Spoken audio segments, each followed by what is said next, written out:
A single .38 caliber bullet to the head is the absolute biological limit of any suicide. Yet history harbors a chilling forensic report where the establishment forced the entire world to believe that investigative journalist Gary Webb ended his own life with 2 consecutive shots. No human body possesses the physical capacity to endure the face-shattering trauma of a first bullet, only to calmly pull back the heavy mechanical hammer, re-aim, and pull the trigger a second time. The verdict that closed his case was not an act of science, but a brazenly staged crime scene designed to silence the man who dared to expose the CIA. Today we tear away this veil of lies to uncover the blood-soaked truth behind a flawless execution masquerading as a suicide. Rewind the timeline to the mid-1980s, descending directly into the paranoid, clandestine mechanics of the Cold War. The United States government, under the Reagan administration, was obsessed with eradicating left-wing influence in Central America. The primary target was the socialist Sandinista government in Nicaragua. The Central Intelligence Agency was tasked with funding, arming, and training a proxy army known as the Contras, a brutal coalition of right-wing paramilitaries and mercenaries. However, the system encountered a bureaucratic obstacle. The United States Congress, alarmed by the escalating violence, the mining of harbors, and reports of severe human rights abuses, passed the Boland Amendment. This legislation was explicit and legally binding. It prohibited the CIA and the Department of Defense from using federal funds for the purpose of overthrowing the Nicaraguan government. For a conventional government agency, this would be the definitive end of the operation. For the shadow state, it was merely a logistical hurdle. The CIA operates on a philosophy of supreme executive authority. International law and domestic legislation are viewed as suggestions, not constraints. If Congress cut off the official funding, the money had to be generated through black channels. Wars require immense untraceable capital. They require a product that generates massive profit margins, operates entirely outside the regulated banking system, and can be liquidated instantly into untraceable cash. In the 1980s, that product was cocaine. This is the grim, uncompromising reality of the intelligence apparatus. Operating purely on the mathematics of geopolitical leverage, it remains inherently ruthless and entirely detached from human empathy. To the directors sitting in Langley, the survival of the American empire justified any collateral damage. They constructed a pipeline. South American cocaine cartels supplied the raw product. Nicaraguan exiles and Contra sympathizers, serving as CIA assets and informants, smuggled tons of this narcotic into the United States.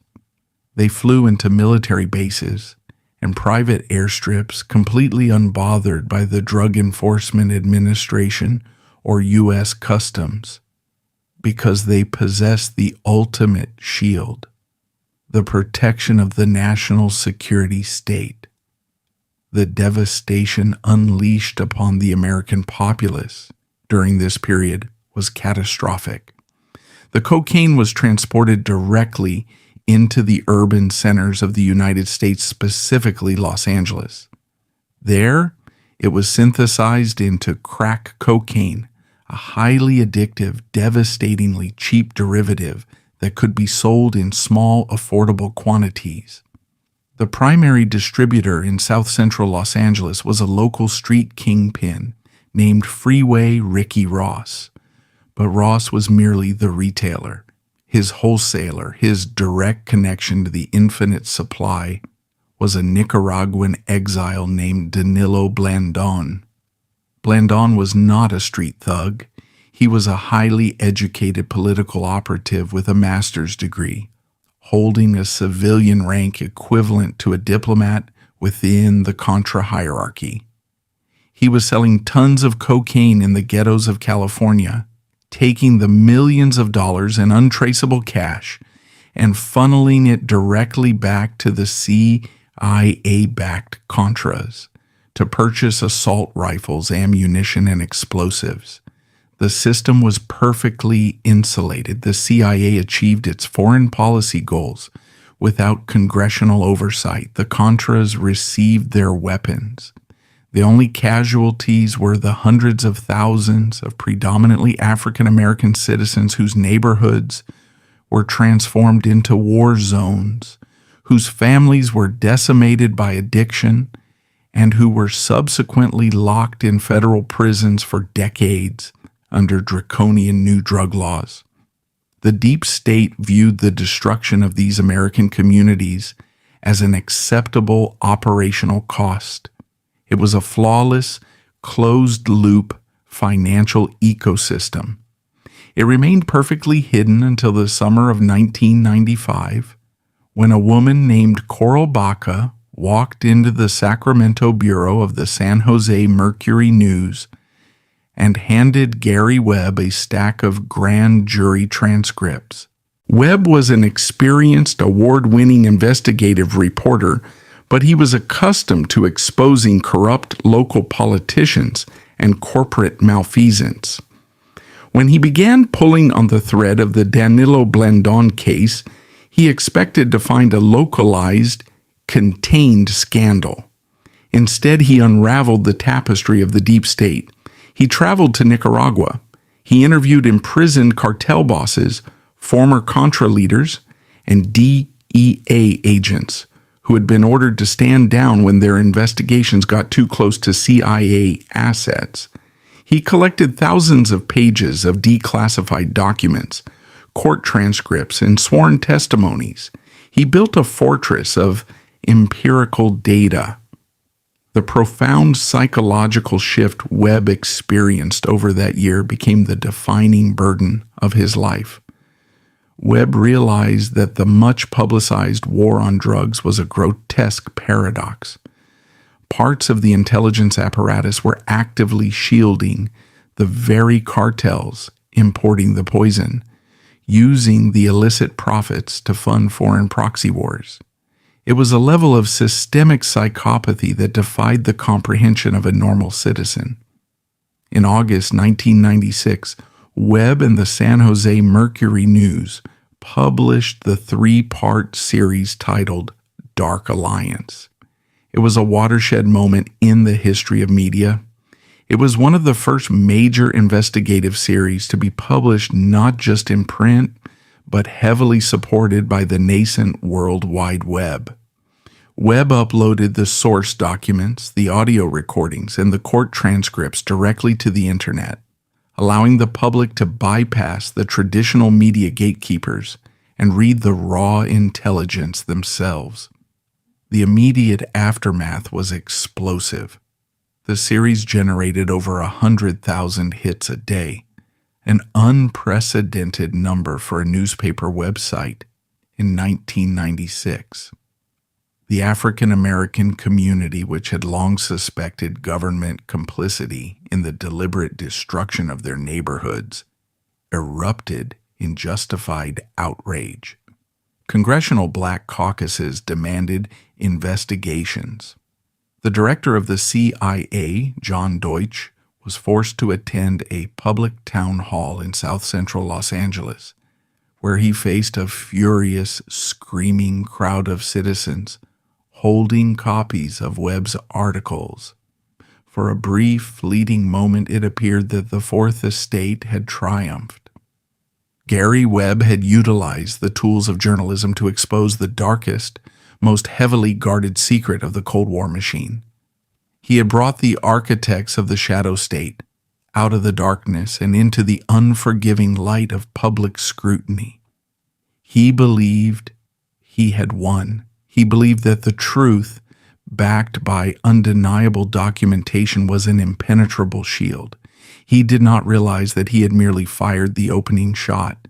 He had fundamentally threatened the financial lifeblood and the operational autonomy of the most dangerous organization on the planet. The deep state does not panic when exposed. It calculates.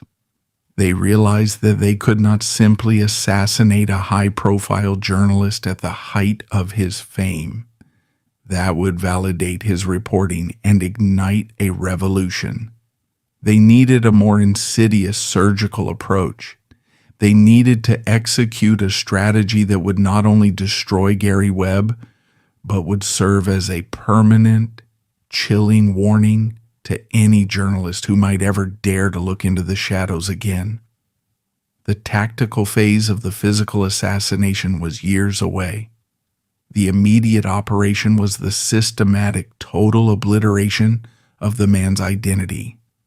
The deployment of lethal force is always the final desperate resort of the national security state. A bullet leaves physical evidence, a bullet invites a coroner, a police report, and uncomfortable questions. The true genius of the intelligence apparatus lies in its ability to neutralize a threat without ever pulling a trigger.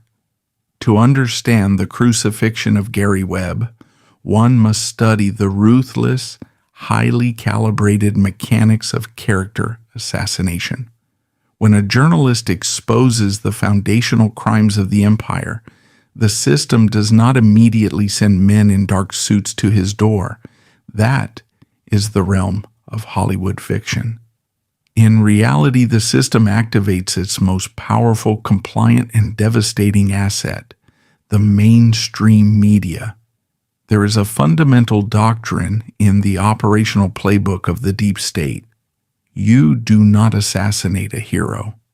If you kill a man while he is standing in the spotlight of truth, surrounded by an outraged public, he becomes a martyr. His work is instantly immortalized, and his death serves as the ultimate validation of his reporting. Therefore, before the physical man can be eliminated, his identity must be methodically destroyed. You must strip him of his credibility, his livelihood, and his dignity. You must transform the crusading investigator into a paranoid, delusional outcast. In the immediate aftermath of the Dark Alliance publication, the Central Intelligence Agency found itself facing an unprecedented domestic crisis. The African American community was mobilizing with justified fury. Congressional hearings were being demanded.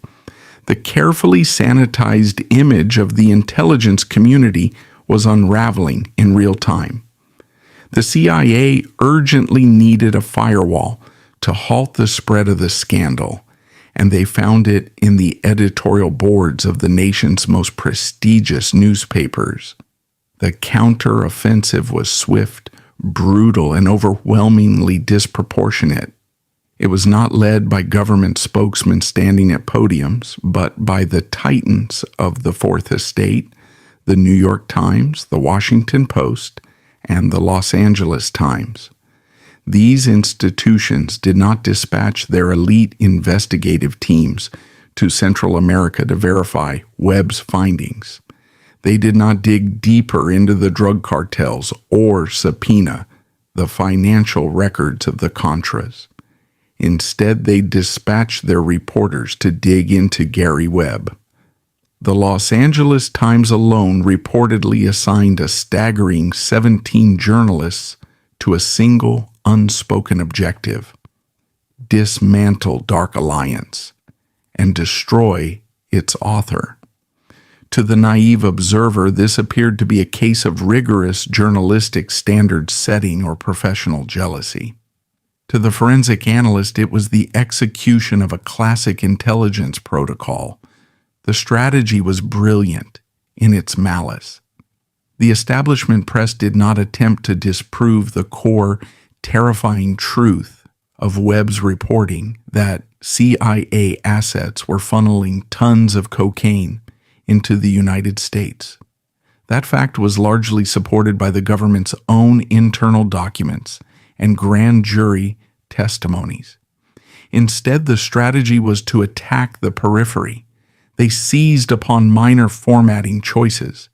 They challenged the exact phrasing of specific paragraphs. They accused Webb of making inferential leaps, constructing a straw man argument that Webb had claimed the director of the CIA personally orchestrated the crack epidemic on a chalkboard. Webb had never made such a claim. He had simply proven that the system knowingly facilitated the pipeline. By obsessively attacking the stylistic execution of the story and setting impossibly high semantic standards, the prestige press successfully diverted the public's attention away from the horrifying substance of the state-sponsored crime. The assault on Gary Webb's sanity during this period represents a highly specific modern form of psychological warfare. Webb possessed the court transcripts, the declassified files, and the recorded testimonies. He held the empirical truth in his hands. Yet he was forced to watch as the most respected voices in the country systematically branded him a paranoid fabricator. He expected the government to attack him. That was the cost of doing business. He had not anticipated that his own peers, the very journalists he respected and modeled his career after, would serve as his executioners. He was witnessing the chilling reality that the elite media does not exist to challenge the power structure. It exists to manage the public's perception on behalf of that structure. The pressure exerted by this coordinated media assault was designed to break the weakest link in the chain, Webb's own newspaper. In May 1997, the executive editor of the San Jose Mercury News, Jerry Chepos, buckled under the immense, suffocating weight of the establishment's condemnation.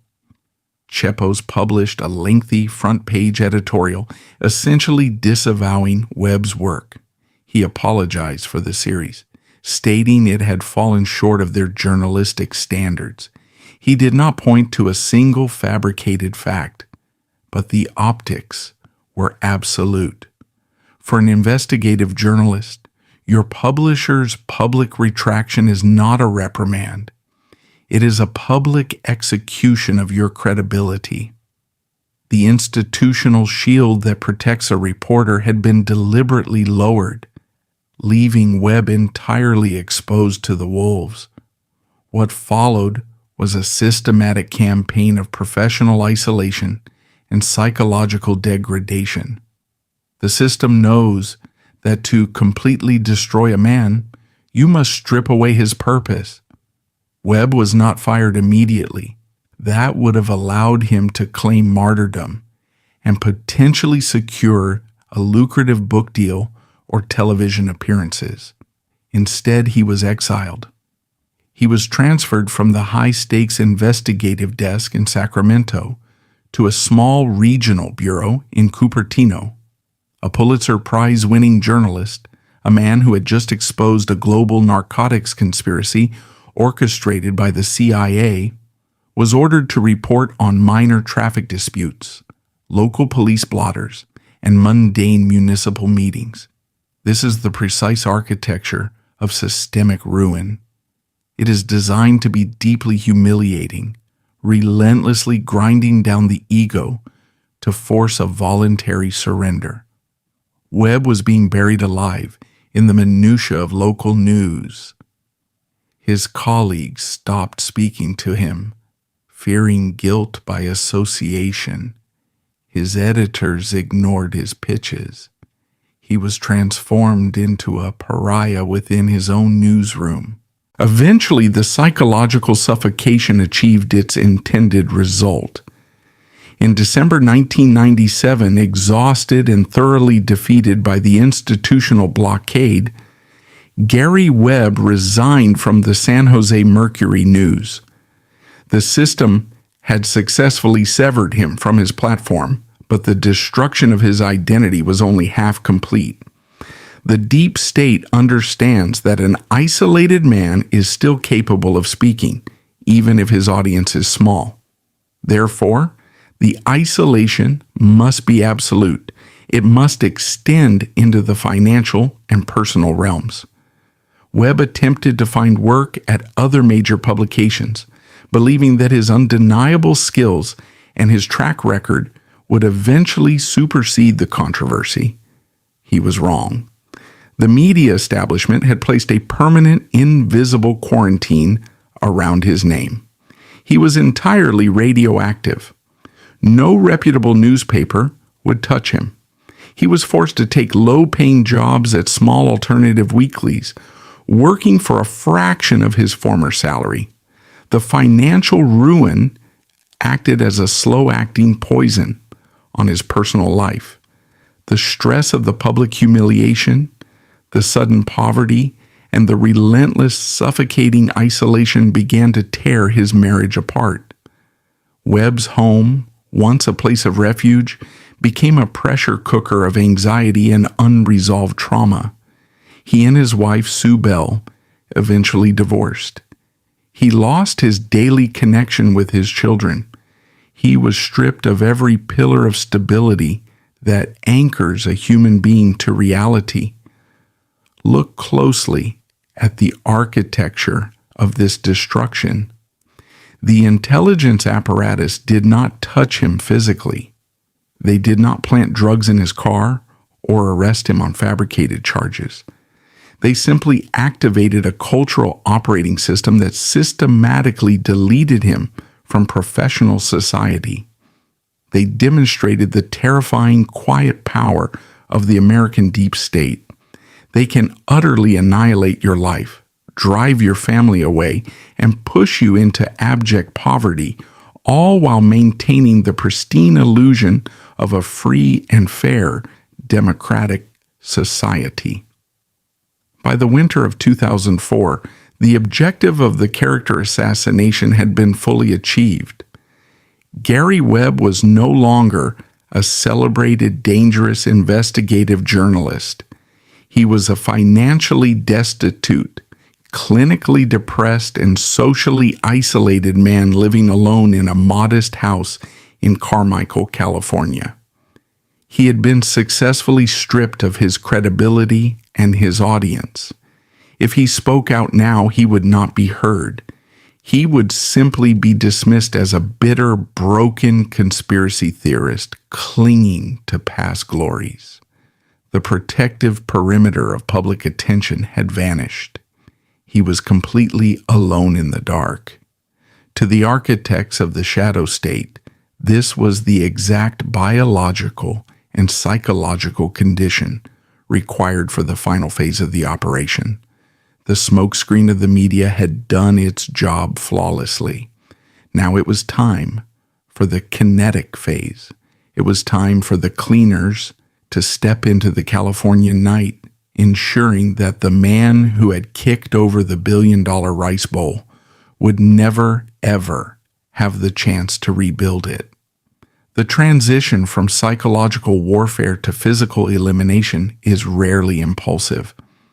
In the realm of covert operations, a staged suicide is the ultimate perfected weapon of the shadow state. It is infinitely more effective than a staged accident or an unsolved homicide. A homicide demands an investigation. It keeps the victim in the public consciousness and leaves the case file open. A suicide, however, instantly shuts down the legal apparatus. It silences the family with grief and shame. Most importantly, a suicide retroactively validates the character assassination that preceded it. By forcing the narrative that the victim took his own life, the system provides the public with a neat psychological bow. The journalist wasn't exposing a terrifying truth. He was just a deeply disturbed, unstable man who finally snapped. By December 2004, the stage was flawlessly set for Gary Webb. He was living alone in Carmichael, California, preparing to move out of a modest house he could no longer afford. He was isolated, his career in ruins, his finances decimated. To the outside world, he was the textbook profile of a man on the brink of despair. But Gary Webb was not behaving like a man planning to quietly end his life. He was behaving like a man who knew he was being hunted. In the weeks leading up to his death, he explicitly warned his ex-wife and his children. He reported that he was being followed by unfamiliar vehicles. He noted that his house had been entered while he was away, yet nothing of financial value was taken. His papers, however, had been disturbed. Webb told his family, with chilling clarity, that if he were found dead, they must not believe it was an accident or a suicide. These shadowy figures lingering on the periphery of his life were the vanguard. In intelligence terminology, they are the cleaners. Their objective was twofold. The primary goal was the physical termination of the target, but the secondary, equally critical goal was the seizure of his ongoing research. Even in his exile, Webb had not stopped digging. He was reportedly compiling new dossiers, investigating further layers of the national security state's involvement in narcotics and black budget funding. The cleaners were not there just to kill a man. They were there to sanitize a data leak. On the morning of December 10th, 2004, moving workers found a note taped to Webb's front door instructing them not to enter, but to call the paramedics. Inside the master bedroom, Gary Webb was dead. Beside his body lay his father's .38 caliber revolver. What followed was one of the most brazen, scientifically insulting forensic cover-ups in modern American history. The Sacramento County Coroner's Office, alongside local law enforcement, rapidly processed the scene. They issued a public conclusion that Webb had died from self-inflicted gunshot wounds. The plural is not a typographical error. The official government-sanctioned narrative dictates that Gary Webb committed suicide by shooting himself in the head twice. Let us strip away the bureaucratic language and examine the raw biological reality of this conclusion. A .38 caliber revolver is a devastating weapon. It fires a heavy lead projectile designed to maximize tissue damage and kinetic energy transfer. According to the coroner's own report, the first bullet entered Webb's face, passing through his jaw and exiting his cheek. When a human skull sustains a point-blank gunshot from a .38 caliber weapon, the trauma is absolute. The hydrostatic shock wave radiates through the brain tissue, instantly scrambling the central nervous system. The physical force fractures the surrounding bone structure, causing immense blinding pain and immediate catastrophic blood loss. The human body is biologically hardwired to collapse into a state of involuntary shock under such extreme, acute trauma. Yet the coroner asked the public to believe that Gary Webb absorbed this catastrophic facial wound and remained entirely conscious. They ask us to believe that he retained the immense cognitive focus and fine motor skills required to steady his shattered, bleeding jaw. Furthermore, a revolver is not a semi-automatic weapon with a hair trigger. Pulling the trigger a second time, or manually pulling back the heavy mechanical hammer to recock the gun, requires deliberate, forceful physical exertion.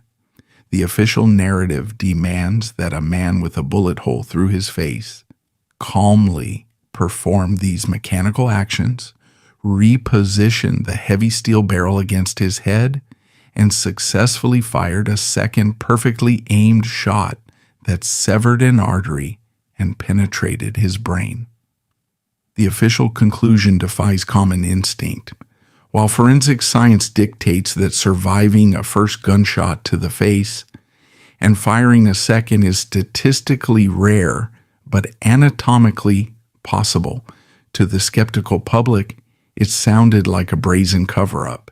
It is a staged crime scene executed with a level of arrogance that is deeply terrifying. Why would a highly trained intelligence apparatus leave such a glaring, obvious flaw in their cover-up? Why use 2 bullets when one would suffice? To the untrained civilian eye, it appears to be a botched, sloppy operation. But to those who understand the language of the deep state, it is something entirely different. It is a signature. Leaving a physically impossible crime scene and watching the local authorities blindly certify it as a suicide is the ultimate demonstration of systemic power. It is a message written in blood, designed to be read by a very specific audience, other investigative journalists. The 2 bullets were not a mistake. They were a broadcast. The CIA was demonstrating that they possess a level of domestic control so absolute they can execute a man in his own bedroom, defy the basic laws of physics and biology in the forensic report, and completely rely on the compliant mainstream media to report it to the public without a single question asked. When the physical evidence at a crime scene violently contradicts the required political narrative, the system must rely on its final line of defense, the medical examiner. The coroner's office is presented to the public as a sanctuary of objective science. In reality, in cases involving the national security state, it functions as a rubber stamp for state-sponsored fiction. Coroner Robert Lyons took less than 48 hours to issue a definitive ruling of suicide. To justify this biological impossibility, the coroner's office engaged in a master class of autopsy tampering. They did not alter the physical body. They didn't need to. They altered the context. The official report was meticulously drafted to focus almost entirely on Webb's emotional and financial state. It detailed his inability to pay his mortgage, his recent motorcycle breakdown, and his failure to secure employment at a daily newspaper. The system used the very destruction it had engineered to explain the murder it had committed.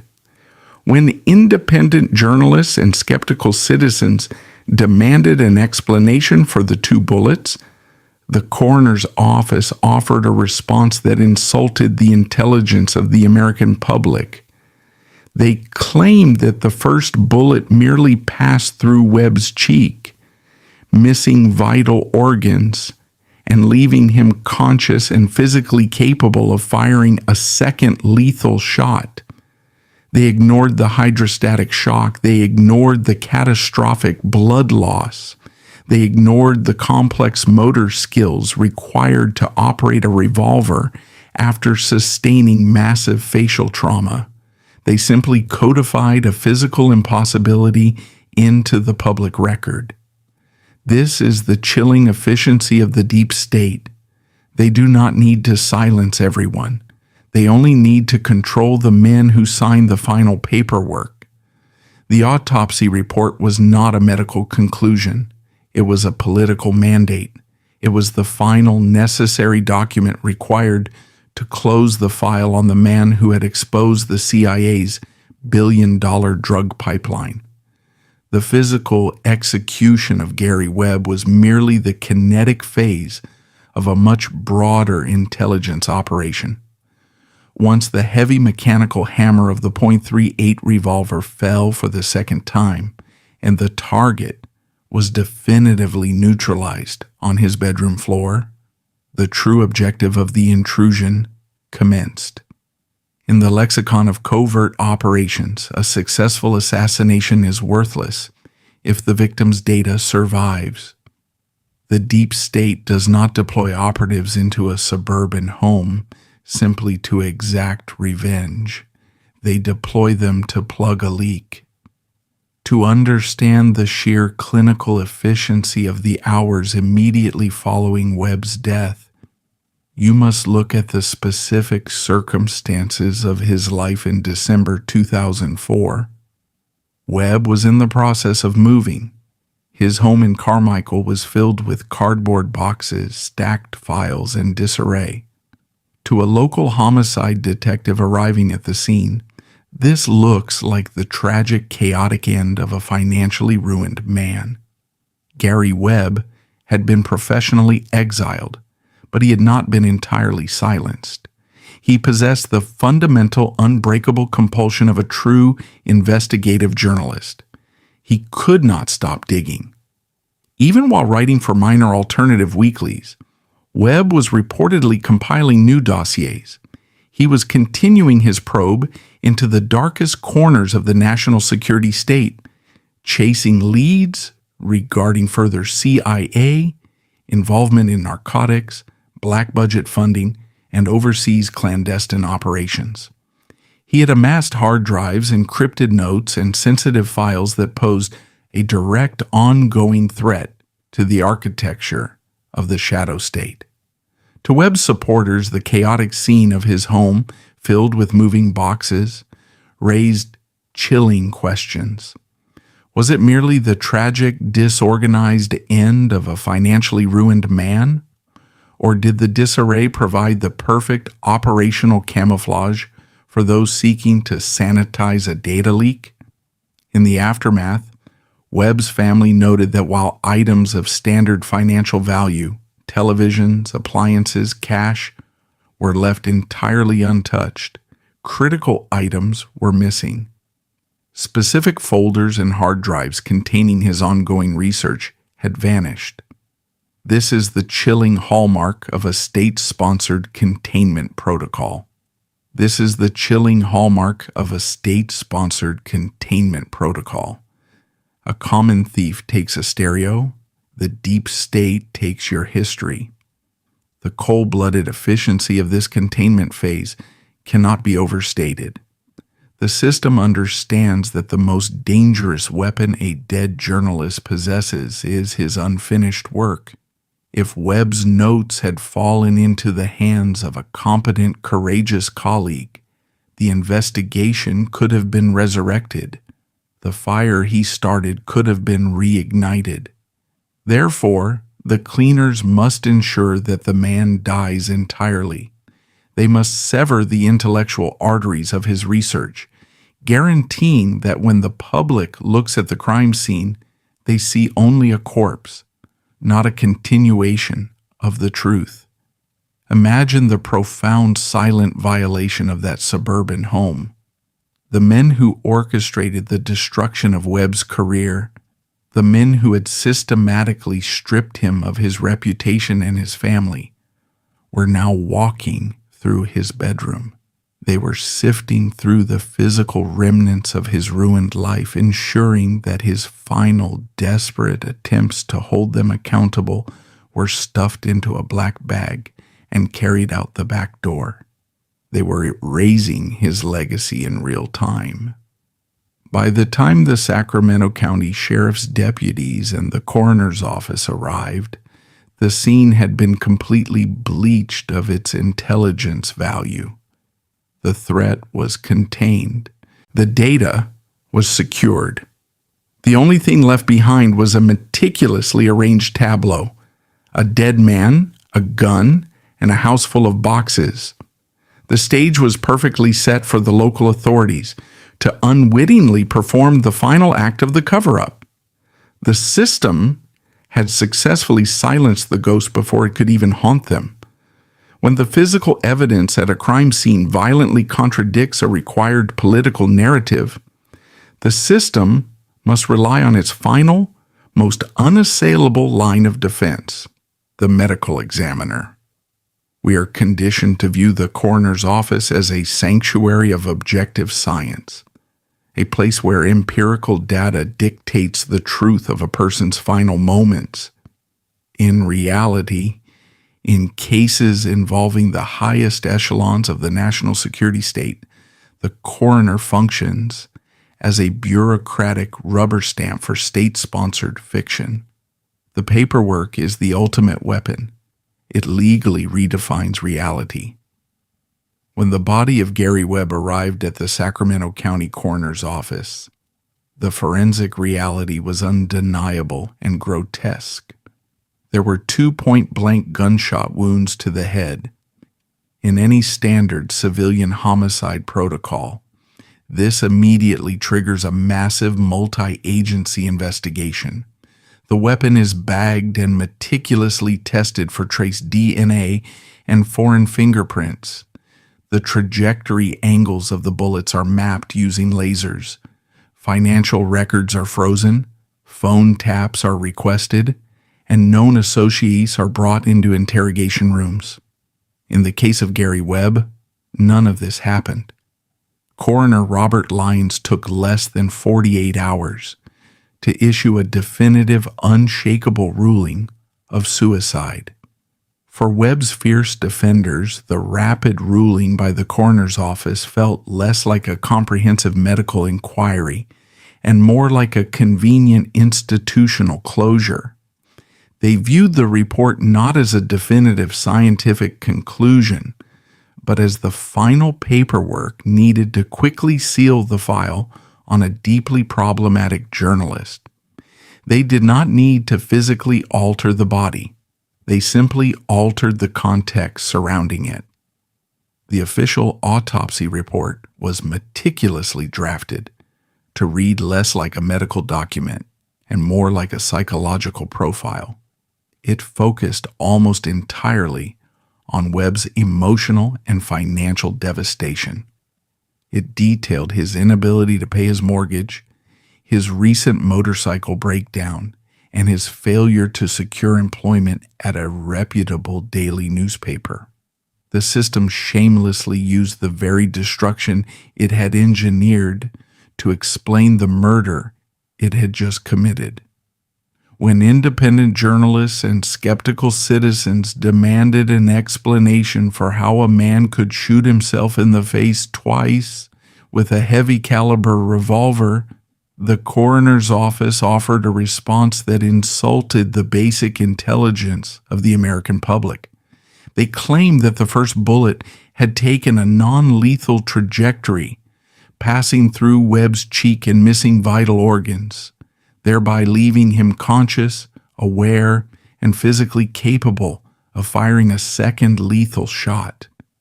This conclusion requires the suspension of all known medical science. It deliberately ignores the concussive hydrostatic shock of a .38 caliber bullet impacting the human skull. It ignores the catastrophic, instantaneous blood loss. Most critically, it ignores the complex motor skills required to operate a revolver after sustaining massive facial trauma. A revolver is not a hair-trigger weapon. It requires deliberate, forceful physical exertion to pull the trigger or cock the heavy hammer. They simply codified a physical impossibility into the public record and challenged anyone to prove them wrong. This is the chilling, bureaucratic efficiency of the deep state. They do not need to silence every dissenting voice or threaten every local detective. They only need to exert control over the men who signed the final paperwork.